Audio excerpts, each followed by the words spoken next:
really have a set idea, set intro in mind for this. I just kind of wanted to talk about it before I get into the video. A title like Perfect Sequels is probably going to draw a wide variety of people, from people who are interested in what I'm saying to people who click on it just so they can disagree and say I'm completely wrong with how I'm classifying the sequels. And that's understandable because it's so hard to quantify what makes something good or whatever. It's like perfection feels like it should be objectively quantifiable, but it's so incredibly subjective. And by that I mean, like, you can say I'm someone who likes a game that has just tight controls. All I want, if the controls are good, the game is good. That's all I'm asking for. And then a game with that is perfect to you. Where somebody who wants a game for only story or for only graphics would say that game's not perfect. Have you seen how low res it is? Have you seen how lackluster the story is? It's objectively measurable with subjective standards, I guess is what I'm saying. And how you want to measure it is up to you. That part is the subjective part. That's personal. That's your preference. But then using those standards, you can measure it objectively. Like once you say I'm going to measure it by gameplay standards, and the gameplay is good, then it can be objectively good in that regards. I mean, so subjectively good, but with objective measurements. So when I say perfect sequels, I should clarify what I mean. What is perfect for me? Before I just start going off on why it's great, and then you guys can disagree with me. So for me, I'm not actually looking at anything. This is just I'm watching the audio read out, because what's perfect for me is taking everything that the predecessor offered and expanding upon it. I shouldn't just say expanding upon it, but taking what it is, bringing that back, and expanding upon it even greater. So like Majora's Mask is not a perfect sequel. If Ocarina of Time hadn't happened, that game would still make perfect sense. Like if Ocarina of Time never existed and Majora's Mask just came out, and they would say a boy on the search for a long lost friend, then that game would still be amazing. Whoever the friend is would be up to the fandom to theorize and make their own stories for. It sounds like I'm doing something wrong by comparing it to the game that came before, but that's what it's supposed to be. I'm a perfect sequel. Perfect sequel is different from a perfect game. I'm making a video on perfect sequels. So, I've said that word way too many times. I'm making a game on perfect successors, and those aren't the same thing as a perfect game. As long as it can expand on what came before it, it's a perfect sequel. If you want to argue about the game's overall quality, you can still say this game sucks in and of its own right. Yes, but it was perfect for a continuation. There are 3 games I want to focus on. I want to focus on Pikmin 2, Portal 2, and Pokemon 2. Gold, Silver, Crystal. 2 just sounds better. It's more symmetrical. Gen 2. There we go. Pikmin 2, Portal 2, and Pokemon Gen 2. This should go without saying. I've not played every single game out there. Okay, I haven't. It may be hard to believe, but it's true. So if you're hearing that list and going, those are what you chose for perfect sequels, why not XYZ? I mean, chances are I haven't played them. Look at Pernapple's video on BioShock. Dude's ranting and raving about the games, and I still haven't played them yet. So if you have other games that you think fit under the category of a perfect sequel, feel free to talk about them. I'm certainly not trying to say, shut up, keep your comments to yourself. Because I'd be more than willing to learn, say, hey, you think this is a perfect sequel? Great. And talk and learn, maybe even play them and whatever, and maybe this can be a bit of a series. I think my laptop quieted down now, so just in time for me to finish with this part. Back to the matter at hand, these 3 games take everything their prequels offered, included it, and even expanded upon it. I'm going to start with Pikmin 2. Pikmin 1 presented this world Olimar crash lands on. Olimar has 30 days to fix his ship, and he uses creatures to help him. They come in 3 varieties. These bad boys also fight the real bad boys, and that's what you're given. Blue can breathe in water, yellow flies higher and handles bomb rocks, and red can handle fire. Get 30 ship parts in 30 days. Go.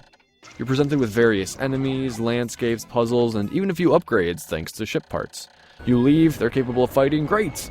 Well, immediately after, Almar goes home and his boss says, go back with Louie, we need stuff from the planet to make some money. So you do, and the game grows. Controls are basically the exact same, just some little tweaks. The Y button changes, so instead of going to the map, you go to Louie, and the map goes to the pause screen. And instead of the D-pad laying you down, you hold X. But that's not relevant in the slightest, but what is relevant is that the D-pad uses your gel sprays. So, if you're coming from the first game, there's very little you have to get used to. So the world, welcome back! Things are just a little less happy this time, being a bit duller. But the creatures add so much color that it never dampens your spirit. There are quite a few revisited places, and also some new ones. Plus, the revisited areas offer new sub-areas, called caves, which expand maps even more. Speaking of caves, you even get 2 new Pikmin in addition to the original 3, purple and white.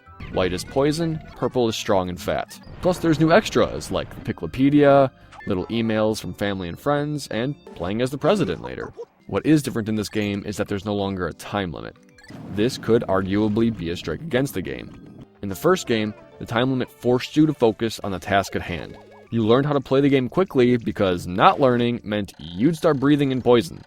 Without a deadline, you have no urgency, despite the fact that the president keeps asking you to get the money. But I would like to point out that this may make an imperfect game, but it's still a perfect sequel. As a game, this is an aspect that fails when compared to the other game. But as a sequel, this makes perfect sense. This time you went to the planet prepared. You have a goal, you're not just surviving. And while it's obviously better to finish earlier, you're familiar with the land, so you can feel a bit more at ease. Until these jokers come out. So look, everything from the old game is here. Plus, there's so much more, and you're now at leisure to play with less pressure. Maybe not a perfect game, but expands perfectly from Pikmin 1. Also, there's some neato multiplayer. But moving on, Portal 2. Let me tell you, this was a triumph. Shut up. This is a place where making a perfect sequel was easy because Portal 1 was such a little doodad. So making a full retail game allowed for so much more expansion. So what did Portal have? Puzzles, portals, and impoliteness.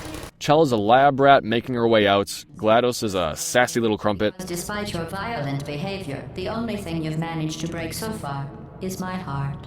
Cake joke! Okay, but that's all there was. It wasn't quite a demo, but not exactly a full-length game either. So it blows up, yay, Portal! And then comes the sequel. Actual story, and despite being isolated, they implemented new characters and robots. GLaDOS is still doing her sassy bit. The birth parents you are trying to reach do not love you. Please hang up. Oh, that's sad, but impressive. But also has a moment where she depends on you and is nice thanks to a nice girl. A robot had character growth. But anyway, they also expanded on the puzzles. No longer was it just portals and objects, but now there's gels to really spice things up. The game is so much bigger too, new locations and whatnot. Then there's Cave Johnson, who is a delight to listen to thanks to J.K. Simmons. When life gives you lemons, don't make lemonade. Make life take the lemons back. Get mad! I don't want your damn lemons! What am I supposed to do with these? But really, the game is much more expansive than the first, going literally to the moon and back to make the experience enjoyable. And there's the multiplayer, allowing basically another entire game to be played with a friend. And then finally, Pokemon Gen 2. Red, blue, yellow, 151 Pokemon, 8 badges, and a heart full of soul. And a soul full of hearts. Well, that's poetry. I'm hoping most of you know this jazz by now, but I'll skim over it. Kid goes on a Pokemon journey and beats the Elite Four. Was that too fast? Just rewind the video if something went over your head. Oh, and the kid beats a criminal organization. Great! So 3 years later, we play as a kid who wants to go on a Pokemon journey and beat the Elite Four. I'm seeing a pattern. Team Rocket was disbanded, but is slowly coming back together. It's up to the kid to stop it. Yeah, see, there's that sense of a pattern again. I don't know. But despite how I'm phrasing it, this game isn't lazy and is actually incredibly expansive. In this new world, Johto, there are 100 new Pokemon. There are new moves, new Pokeballs, and even 2 new types. You can re-battle people you fought before. And literally every Pokemon from before can be used in this game, even if it can't be caught from here, like the legendaries. So that's exciting. and it allowed you to connect to your old Pokemon games for training and battling. So not only does the second generation respect the predecessor, it actually incorporates it. And that's awesome. So you're in this land with Pokemon, new and old, and you're getting badges and taking names. You go through everything, then you beat the Elite Four. Yeah, you did it! But then you get a boat ticket. Curiouser and curiouser. You go on the boat and, oh! You can go back to Kanto and go through those gym leaders again. Yowza! So not only does this game respect and incorporate the old game, it literally revisits it physically with new glory. And if that's not something to be proud of, then neither is my high school diploma. I don't think that applies. And then to top it all off, 16 badges gotten, 4 elites and a champion taken down, 1 crime syndicate stopped. Then what do? You just face off against the guy you played as in the first game. I hope that why this game, or why these games, are great sequels is coming across. Plus in Crystal, it allows you to play as a girl for the first time in the series. Her standard name is Chris. Oh! 'Cause she was in Crystal. So hopefully what I said in regards to all these games, it comes across relatively easily. Like, maybe at the beginning of the video, I listed those 3 games, and you were like, yes, I agree, I don't need to watch this video. And hopefully that's if that was the case, awesome. But if you still wanted to hear what I had to say, hopefully you were able to understand where I was coming from, at least, regardless of whether or not you think I was right. I still appreciate you watching the video. Just cut to end slate.